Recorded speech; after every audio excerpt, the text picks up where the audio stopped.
বিসমিল্লাহির রহমানির রহিম। সবাইকে স্বাগত জানাচ্ছি ভিসা প্রফেসরের আজকের এই ভিডিওতে। আশা করছি সবাই ভালো আছেন এবং সুস্থ আছেন, নিরাপদে আছেন। আপনাদের দোয়ার বরকতে, মহান রব্বুল আলামিনের অশেষ মেহেরবানিতে আমরাও ভালো আছি, সুস্থ আছি, শুকর আলহামদুলিল্লাহ। দর্শক, আজকে আলোচনা করব ইউরোপের সেনজেনভুক্ত দেশ জার্মানি নিয়ে। হ্যাঁ দর্শক, আপনারা নিশ্চয় জানেন যে জার্মানি একটি উন্নত সমৃদ্ধ দেশ এবং সেখানে যাওয়ার জন্য অনেকে লালায়িত থাকেন, কিন্তু ভাষা জ্ঞান ছাড়া সরাসরি জার্মানিতে নেওয়া হয় না, বা স্কিল্ড ওয়ার্কার ছাড়া কিন্তু জার্মানিতে নেওয়া হয় না। তাই বলে কি জার্মানিতে বাংলাদেশের মানুষ কাজ করছে না এবং সেখানে কি আরও অন্যান্য দেশের লোকজন নেই? অবশ্যই আছে। বেসিক্যালি তারা ইউরোপের অন্যান্য সেনজেনভুক্ত দেশে ঢুকে তারপর সেখানে যায়। আর তাদের সাথে যেসব দেশের চুক্তি রয়েছে, যেমন ভারত, ভিয়েতনাম সহ অন্যান্য কিছু দেশ, সেখানে কিন্তু অসংখ্য ট্রেনিং সেন্টার গড়ে উঠেছে, যেখানে জার্মান ভাষা শেখানো হয় এবং কাজ শেখানো হয়। কিন্তু বাংলাদেশের সাথে এই ধরনের কোনো চুক্তি হয় নাই এবং বাংলাদেশের মানুষ খুব কমই রয়েছে যারা জার্মান ভাষায় শিখতে চান বা শিখছেন খুব আন্তরিকভাবে। এটা খুবই, এই সংখ্যাটা একেবারেই কম। তো দর্শক, আজকে আমরা এই ভাষা শেখা ছাড়া কিংবা স্কিল্ড ওয়ার্কার ছাড়াই আপনি কীভাবে জার্মানি যাবেন সে বিষয়ে একটা বিস্তারিত আলোচনা তুলে ধরবো আজকের এই ভিডিওতে। সাথেই থাকুন।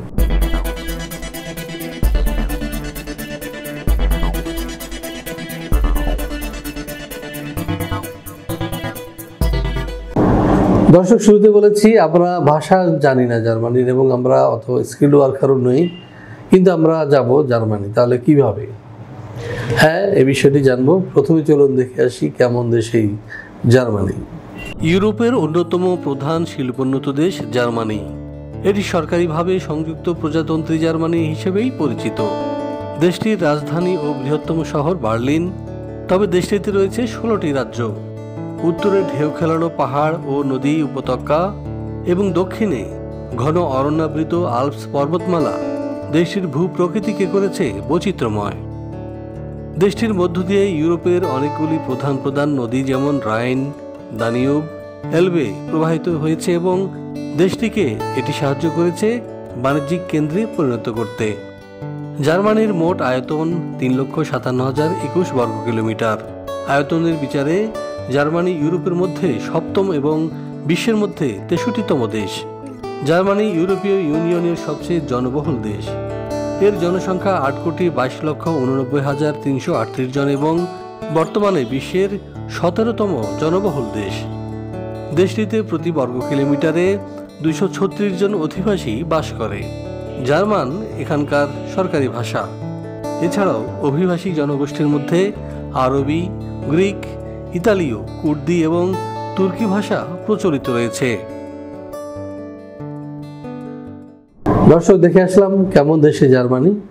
এবার আমরা যেটি জানবো, জার্মানিতে জেনারেলি কি ধরনের কাজ পাওয়া যায়। চলুন দেখে আসি একটি ভিডিও প্রতিবেদন থেকে। জার্মানিতে এ এবং বি ক্যাটাগরিতে জনশক্তি নেওয়া হয়ে থাকে। এ ক্যাটাগরিতে যারা ন্যূনতম গ্র্যাজুয়েট এবং জার্মান ভাষায় পারদর্শী তারা পাবেন একটু উচ্চমানের কাজ, যেমন cashier, salesman, super shop manager, chef, warehouse supervisor ইত্যাদি। আর যারা বি ক্যাটাগরিতে কাজ করবেন তারা পাবেন warehouse worker, cleaner, waiter, room boy, bell boy, laundry boy, kitchen helper, delivery man, agricultural worker, food and fruit packaging worker ইত্যাদি। দর্শক, দেখে আসলাম জেনারেলি কী ধরনের কাজ রয়েছে জার্মানিতে। এবার আমরা যেটি জানবো সেটি হচ্ছে যে জার্মানির এ ধরনের কাজ করলে আপনি বেতন ভাতা কী পেতে পারেন বা কী কী সুযোগ সুবিধা রয়েছে। চলুন দেখে আসি আরও একটি প্রতিবেদন। জার্মানিতে কাজ করলে এ ক্যাটাগরির কর্মীরা পাবেন প্রতি ঘন্টায় 11 থেকে 13 ইউরো এবং বি ক্যাটাগরির কর্মীরা পাবেন 8 থেকে 10 ইউরো প্রতি ঘন্টায়। প্রতিদিন 8 থেকে 12 ঘন্টা ডিউটি, 6 দিন কাজ, 1 দিন ছুটি। বেশিরভাগ কোম্পানি থাকার ব্যবস্থা এবং ট্রান্সপোর্টেশন ব্যবস্থা করে থাকে। কোনো কোম্পানি সরবরাহ করেন দুপুরের খাবার। এছাড়াও জার্মানির শ্রম আইন অনুযায়ী সুবিধা তো রয়েছেই। জার্মানির বর্তমান শ্রম আইন অনুযায়ী 3 মাসের মধ্যে টিআরসি এবং জার্মান ভাষা শিখলে এবং নিয়মিত ট্যাক্স পরিশোধ করলে এবং সোশ্যাল গুড লিস্টে থাকলে 3 বছরের মধ্যে পাওয়া যাবে ব্লু কার্ড, যার মাধ্যমে আপনি আপনার পরিবারের সদস্যদের জার্মানি নিয়ে যেতে পারবেন। হ্যাঁ দর্শক, দেখে আসলাম কি কি কাজ রয়েছে জার্মানিতে এবং সুযোগ সুবিধা কি রয়েছে। এখন যেটি জানার বিষয় সেটি হলো আপনার ডকুমেন্ট বা প্রয়োজনীয় কাগজপত্র কি দরকার হবে। চলুন দেখে আসি আরও একটি প্রতিবেদন থেকে। কর্মী হিসেবে জার্মানি যাওয়ার বয়সসীমা 18 থেকে 45 এবং শিক্ষাগত যোগ্যতা হবে HSC থেকে গ্র্যাজুয়েট অথবা পোস্ট গ্র্যাজুয়েট। তবে অবশ্যই জার্মান অথবা ইংরেজি ভাষা বোঝা এবং বলার দক্ষতা থাকতে হবে। এছাড়াও যে কোনো কাজে দক্ষতার পরিচয় দিতে হবে এবং সকল কাগজপত্র হবে নির্ভুল এবং কারো কোনো ক্রিমিনাল রেকর্ড থাকলে চলবে না। পাসপোর্ট, ছবি, বায়োডাটা, শিক্ষাগত যোগ্যতার সনদ, যে কোনো কাজের অভিজ্ঞতার সনদ, ন্যাশনাল আইডি কার্ডের ফটোকপি, জন্ম নিবন্ধনের ফটোকপি, বিবাহিত হলে ম্যারিটাল সার্টিফিকেট, সন্তান থাকলে তাদের জন্ম সনদ, ওয়ার্ক পারমিট আসার পর পুলিশ ক্লিয়ারেন্স। হ্যাঁ দর্শক, দেখে আসলাম কি কি ডকুমেন্টস লাগবে জার্মানি যাওয়ার জন্য। এখন প্রশ্ন হচ্ছে যে কি করে যাব। হ্যাঁ, ওই যে শুরুতে আমি একটা হিন্টস দিয়েছি, সেটি হচ্ছে যে ইউরোপের সেনজেনমুক্ত যে কোনো একটা দেশে প্রবেশের পর সেখান থেকে আপনি যেতে পারবেন জার্মানি। এবং এক্ষেত্রে আমরা স্লোভেনিয়াকে বেছে নিয়েছি, যেহেতু স্লোভেনিয়া হচ্ছে একেবারে জার্মানির বর্ডারের দেশ, কাছের দেশ। আমরা যেটি করবো সেটি হচ্ছে আপনাকে একটি স্লোভেনিয়ার ওয়ার্ক পারমিট জোগাড় করে দেব, ভ্যালিড। এবং আপনি চাইলে কিন্তু এই ওয়ার্ক পারমিটের আলোকে স্লোভেনিয়ায় কাজ করতে পারবেন। এরপর আপনি যেটি করতে হবে সেটি হচ্ছে, যেহেতু আপনি 2 বছর টিআরসি নিয়ে যাচ্ছেন, আপনি কিন্তু নট অনলি জার্মানি, অন্যান্য 24টা দেশেও আপনারা ঘুরতে পারবেন, জার্মানি ঘুরে আসতে পারবেন এবং সেখানে আপনারা একটা ওয়ার্ক পারমিট জোগাড় করে জার্মানিতে কাজ করতে পারবেন। যদি আপনি নিজে সাহস না করেন বা আপনার কনফিডেন্স না থাকে, সেক্ষেত্রে আমাদের এজেন্ট রয়েছে, তারা আপনাকে জার্মানি ওয়ার্ক পারমিট পাইয়ে দিবে বা কাজের ব্যবস্থা করে দিবে। আর জার্মানিতে যেতে পারলে আপনারা নিশ্চয়ই জানেন যে এখানে অবারিত সুযোগ। 3 বছর যদি আপনি এখানে স্থায়ীভাবে থাকেন এবং ভাষা শেখেন, লিগালি থাকেন, ট্যাক্স দেন এবং যে জার্মানির সমাজ এবং সংস্কৃতির সাথে আপনার যে মেলবন্ধন সেটি সৃষ্টি হয়, ভাষা পরীক্ষা উত্তীর্ণ হন, তাহলে কিন্তু আপনি নাগরিকত্ব পেয়ে যাবেন। এমনকি আপনি যদি সেখানে কোনো সন্তান জন্ম দেন, তাহলে সেই সন্তান হবে জন্মসূত্রে জার্মানির নাগরিক। ইভেন আপনি যদি কোনো জার্মান নাগরিককে বিয়ে করেন, তাহলেও আপনি জার্মানির কাগজ পাবেন। তো এটা একটা দারুণ সুযোগ। মনে হচ্ছে না এই সুযোগ বেশি দিন থাকবে।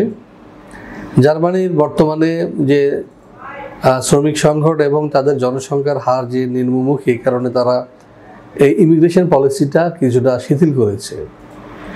তো তাদের টার্গেট যদি পূরণ হয়ে যায়, তখন কিন্তু আর আমরা এভাবে জার্মানিতে যেতে পারবো না। এবং জার্মানিতে আপনি যদি ইলিগ্যালভাবে ধরা পড়েন, তাহলে কিন্তু আপনাকে আবার ব্যাক করে দিতে পারে বা আপনার জেল জরিমানা হতে পারে। সুতরাং আপনি যে দেশ থেকে জার্মানি যান না কেন, সেক্ষেত্রে আপনাকে যেটি করতে হবে সেটি হচ্ছে সে দেশের একটা ওয়ার্ক পারমিট জোগাড় করে নিতে হবে। দর্শক, জার্মানি যাওয়ার আরও রাস্তা আছে। আপনি স্টুডেন্ট ভিসা যেতে পারেন, আপনি জার্মান ভাষা শিখতে যেতে পারেন, আপনি হাউস বিল্ডিং যে একটা পদ্ধতি রয়েছে, এভাবে যেতে পারেন। তো জার্মানিতে যাওয়া যায় না এমন কোনো কথা নেই। তো দর্শক, আপনারা যদি ভিসা প্রফেসরের মাধ্যমে জার্মানি যেতে চান, তাহলে পাশে দেওয়া নাম্বারে ফোন দিন অথবা সরাসরি চলে আসুন আমাদের অফিসে। আমাদের বিজ্ঞ কাউন্সিলর বৃন্দ আপনাদের জন্য অপেক্ষায় আছেন, তারা সহযোগিতা করবেন, পরামর্শ দিবেন মূল্যবান। এছাড়া যদি আপনারা আমার সঙ্গে দেখা করতে চান, আসতে হবে সকাল 10টা থেকে 2টার মধ্যে। আশা করছি বুঝতে পেরেছেন। তো দর্শক, আমাদের ঠিকানা house 67, road 5, বেরুলবাড্ডা, DIT project, Dhaka. এছাড়াও আপনারা গুগলে আমাদের ভিসা প্রফেসর লিখে যদি সার্চ দেন, তাহলে আমাদের গুগল লোকেশন পাবেন, আমাদের অ্যাড্রেস, ফোন নাম্বার সবই পাবেন। গুগল লোকেশন ধরেও আপনি চলে আসতে পারবেন আমাদের অফিসে। তো দর্শক, আশা করি আপনারা বুঝতে পেরেছেন। আমাদের চ্যানেলটি সাবস্ক্রাইব করবেন এই প্রত্যাশা রেখে, এবং আপনাদের সবার সুস্বাস্থ্য এবং দীর্ঘায়ু কামনা করে আপনার পরিবারের সকল সদস্য ভালো থাকুক, সুস্থ থাকুক, এই দোয়া করে শেষ করবো আজকের এই ভিডিও। আল্লাহ হাফেজ।